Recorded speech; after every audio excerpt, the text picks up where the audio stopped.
Partai Demokrasi Indonesia Perjuangan meminta Partai Amanat Nasional keluar dari koalisi pendukung pemerintah. Namun PAN bergeming.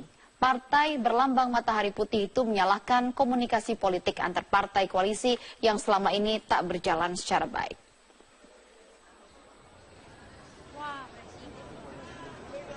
Isu perombakan kabinet yang mencuat beberapa hari terakhir dikaitkan dengan partai yang tidak loyal di koalisi pemerintahan adalah Partai Demokrasi Indonesia Perjuangan yang menganggap Partai Amanat Nasional tak lagi sejalan dengan kebijakan pemerintahan Presiden Joko Widodo. Wakil Ketua Umum PAN Viva Yoga Mauladi menepis tudingan itu. Viva menganggap komunikasi di antara koalisi parpol menjadi musabab tak kompaknya koalisi parpol dalam mendukung kebijakan pemerintah. Kebijakan pemerintah itu adalah merupakan produk ya, dari hasil keputusan bersama seluruh koalisi partai. Nah, tapi kenyataannya hal itu kurang terjalin sehingga ada beberapa partai yang merasa tidak diajak bicara sehingga terkaget-kaget gitu. Ada juga karena perspektifnya berbeda sehingga dianggap kemudian berseberangan. Tidak seperti itu. Belum hilang dari ingatan publik soal PAN yang memilih berbeda gerbong dengan parpol lainnya di Pilgub DKI 2017 lalu. Padahal P3 yang sempat berseberangan pun akhirnya berubah sikap ikut gerbong parpol pemerintah. Namun PAN bergeming. Partai pimpinan Zulkifli Hasan ini juga berbeda sikap dengan partai pendukung pemerintah lainnya yang mendukung presidensial threshold 20%. Politikus PDI Perjuangan yang juga Menteri Dalam Negeri Cahyokumolo bahkan sampai menyoroti partai yang berbeda sikap dengan pemerintah. Hingga PAN bergabung dengan koalisi pendukung pemerintah, memang belum ada kesepakatan tertulis mengenai dukungan politik parpol terhadap presiden maupun terkait etika berkoalisi. Namun kembali lagi, Presiden Joko Widodo yang mempunyai otoritas dalam mengangkat dan memberhentikan menterinya. Tim Liputan, Metro TV. Pemirsa, pihak Istana angkat bicara mengenai deadlock pembahasan RUU Pemilu antara pemerintah dengan DPR. Dan menurut Sekretaris Kabinet Pramono Anung, RUU Pemilu seharusnya tidak mengakomodasi kepentingan politik jangka pendek. Mantan Sekjen PDI Perjuangan ini menilai tarik-menarik yang masih terjadi saat ini merupakan bukti RUU Pemilu merupakan kepentingan politik jangka pendek. Pemerintah perlu mencari formula agar tiap pemilu energi tidak habis untuk membahas RUU Pemilu.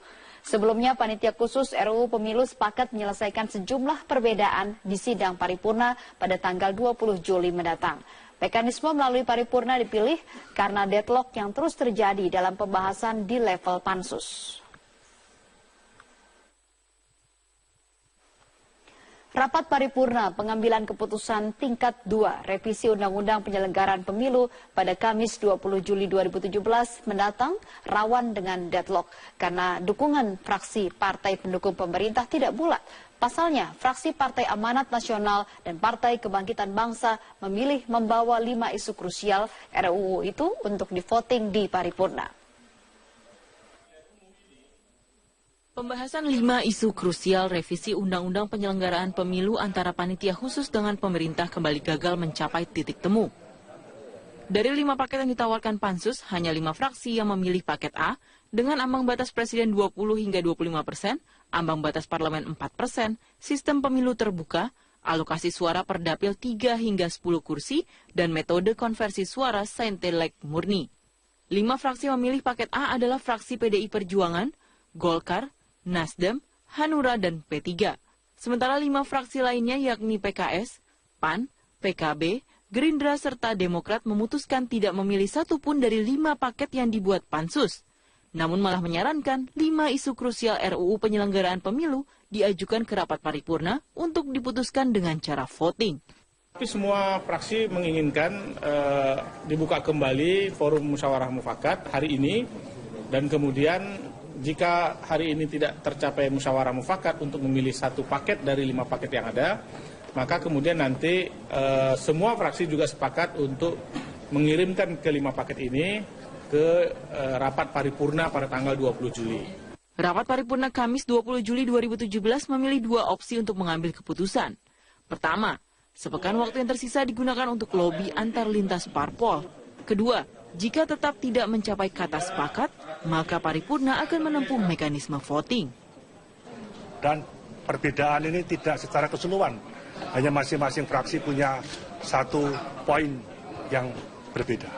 Sampai paripurna, sebelum paripurna, dan pemerintah berharap sampai keputusan di paripurna bisa mendapatkan hasil musyawarah mufakat. Sekretaris Kabinet Pramono Anung mengatakan Presiden Joko Widodo sendiri terus memantau perkembangan pembahasan RUU penyelenggaraan pemilu di parlemen. Presiden memantau semua perkembangan yang ada dan tentunya harapannya dalam hal berkaitan dengan rancangan undang-undang pemilu ini lebih mengedepankan untuk kepentingan bangsa dalam jangka panjang, bukan semata-mata untuk kepentingan politik jangka pendek. Dari 5 paket yang ditawarkan Pansus, hanya 5 fraksi yang memilih paket A dengan ambang batas Presiden 20-25%, ambang batas Parlemen 4%, sistem pemilu terbuka, alokasi suara per dapil 3-10 kursi, dan metode konversi suara Sanlek murni. Padahal Komisi Pemilihan Umum berharap DPR segera memberikan kepastian hukum, meski lembaga penyelenggara pemilu itu telah menyiapkan 2 opsi peraturan KPU untuk pelaksanaan pemilu serentak 2019 mendatang. Anda menyaksikan News Update. Menjadi viral di sejumlah media dan media sosial, Kapolri beri klarifikasi terkait niatnya untuk pensiun dini. Menurutnya, niat untuk pensiun dini tidak dilakukan untuk saat ini. Dalam pernyataannya, Kapolri menyebutkan jika dirinya tidak akan menghabiskan masa kerjanya sebagai Kapolri hingga 2022 mendatang. Pertanyaan terkait pensiun dini muncul saat Kapolri diwawancara dengan salah satu media. Kapolri menambahkan ada 2 alasan terkait pensiun dini dirinya, yaitu ingin mengambil haknya agar tidak terlalu sibuk dengan profesi pekerjaannya dan regenerasi kepemimpinan pada tubuh Polri. Menurutnya tidak bagus bagi institusi Polri nantinya jika dirinya tetap aktif hingga 2022 mendatang menjadi Kapolri. Mencari pensiun dini nantinya dan setelah itu mencari kehidupan yang less stressful. Dan karena saya cukup lumayan lama sekolah dan tinggal di luar negeri, saya melihat seperti di Singapura, di Inggris, di Amerika, Australia, early retirement, pensiun itu biasa. Mereka bahkan yang sudah kira-kira sudah bosan dan kemudian dia berhenti atau mungkin dia secara ekonomi tidak siap, dia akan cepat-cepat ke tempat yang Kapolri Jenderal Polisi Tito Karnavian berencana untuk pensiun dini. Dan Tito berniat untuk mengabdikan diri di dunia pendidikan jika telah berhenti menjabat sebagai orang nomor 1 Kepolisian Republik Indonesia. Kapolri Jenderal Polisi Tito Karnavian menyampaikan niatnya tersebut usai perayaan HUT Bayangkara ke-71 di Silang Monas, Jakarta. Tito menyebut keputusan untuk pensiun dini akan diambil pada saat dan waktu yang tepat. Niat pensiun dini diambil Tito sebagai langkah penyegaran di instansinya. Usai pensiun nanti, Tito berencana mengabdikan diri di dunia pendidikan Polri serta menghabiskan waktu dengan keluarganya dan berjanji untuk tidak akan masuk ke dunia politik. Masa tugas Tito Karnavian sebagai Kapolri akan berakhir pada tahun 2022 sebelum memasuki usia pensiun. Saya boleh pilih, saya tidak ingin sampai selesai 2022. Kenapa? Terlalu lama. Tidak baik bagi organisasi, tidak baik bagi saya sendiri. Bagi organisasi membutuhkan penyegaran. Perlu ada kepemimpinan baru. Saya tidak tertarik kepada politik, saya tidak memiliki gen politik. Di politik itu banyak tarik-menarik, sehingga nanti bahkan timbul musuh-musuh baru, bahkan menjadi tambah stres. Karena saya ingin lari ke dunia pendidikan, saya sampaikan. Bicara soal polisi yang jujur ya, kita langsung ingat dengan kata-kata dari almarhum Presiden Gus Dur, hanya ada 3 polisi jujur di negeri ini ya. Patung polisi tidur, dan polisi hugeng ya. Begitu langkahnya polisi jujur di negeri ini ya. Ya, tapi ternyata dugaan itu salah. Ternyata banyak juga polisi yang inspiratif, dan tadi kalau ada tagline yang menyebutkan bekerja dengan hati, sudah hadir ada salah satu yang juga bekerja dengan hati hari ini di dan tidak hanya menjalankan tugas utamanya tetapi juga peduli dengan hal-hal sosial di sekitarnya ya. Ia adalah AKP Beni Cahyadi, Kasat Reskrim Polres Cianjur. Selamat pagi. Masih muda, kita panggil Mas saja ya. Pak Polisi. Pak Polisi aja ya. Mas Beni, apa kabar? Alhamdulillah baik. Ya, nanti kita juga akan tanya lagi ke Mbak Tika ya terkait dengan sentimen positif terkait dengan image yang dihadirkan oleh polisi. Selamat karena sudah berhasil menjadi salah satu tokoh inspiratif dan juga selamat hari ulang tahun Bayangkara ke-71 ya. Mas Benny, bagaimana ceritanya sih bisa punya keinginan ya, dorongan untuk mengurus orang-orang yang mengalami gangguan jiwa? Kenapa Mas Benny? Ya awalnya sih ini sebatas hanya kebiasaan sih Mbak. Ini bukan hanya pertama kali kita lakukan.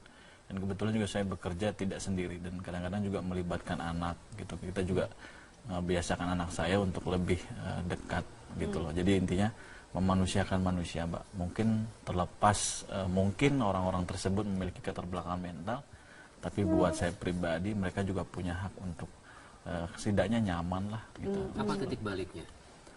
Feedbacknya sebenarnya bukan mencari sesuatu hal tidak Mas, tapi lebih kepada kenyamanan sih Mas. Gimana caranya kita melihat orang, terlepas lihat orang gila senyum itu sudah bisa buat nyaman loh Mas. Kalau buat saya pribadi. Gitu. Orang gila senyum bisa membuat nyaman.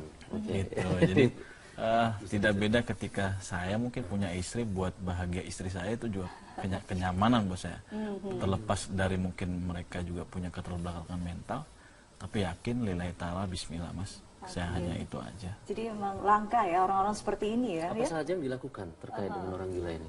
Variatif Mas.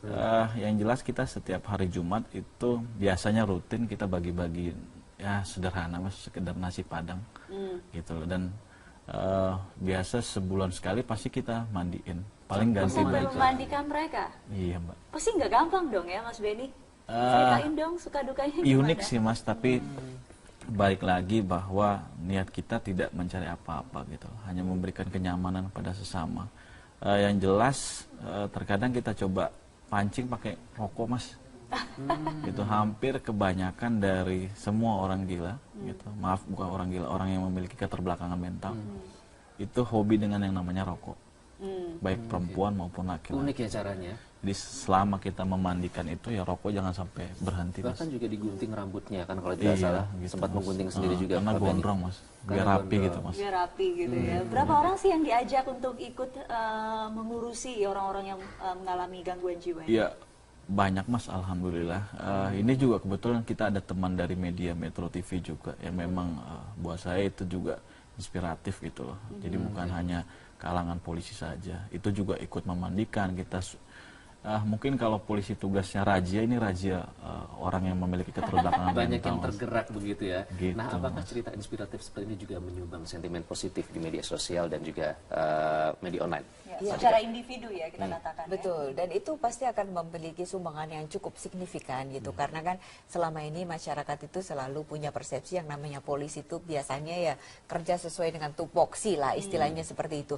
Padahal sebenarnya banyak sisi-sisi menarik yang bisa diangkat dari Polri yang selama ini masih belum banyak disampaikan gitu. Dan kita bersyukur bahwa kita tuh berada dalam sebuah dunia yang digital gitu. Segala sesuatunya ada informasi menarik langsung kita share melalui media sosial maupun melalui WA group gitu. Sehingga informasi menarik seperti apa yang dilakukan Mas Benny bisa menjadi inspirasi di berbagai tempat. Nggak cuma buat polisi tapi juga buat masyarakat biasa gitu atau apa namanya, mungkin juga untuk pejabat lainnya gitu loh. Oke, Mas Benny ngomong main media sosial tidak?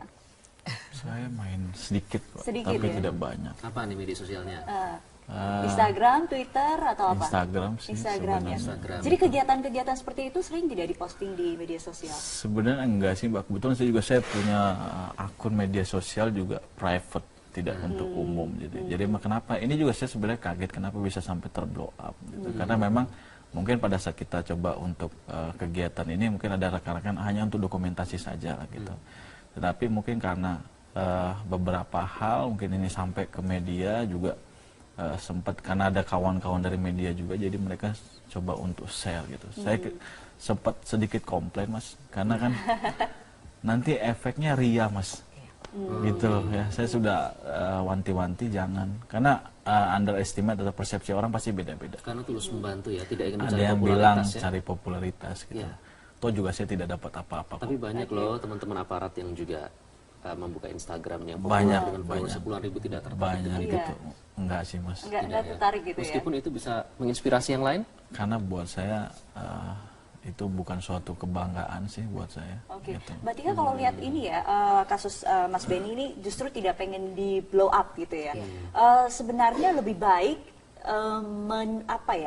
mempromosikan citra polisi lewat cara seperti itu atau justru Kalau melihat trennya di media kalau sosial saya dan online. melihat dari beberapa catatan juga terkait dengan bagaimana persepsi masyarakat terhadap polisi gitu ya, sesuatu yang lebih natural itu akan lebih abadi daripada sesuatu yang sifatnya settingan dalam tanda petik itu, karena dalam catatan kita ada beberapa juga yang memang sengaja dan dikhawatirkan untuk dikhawatirkan gitu ya, untuk ria gitu tadi seperti itu.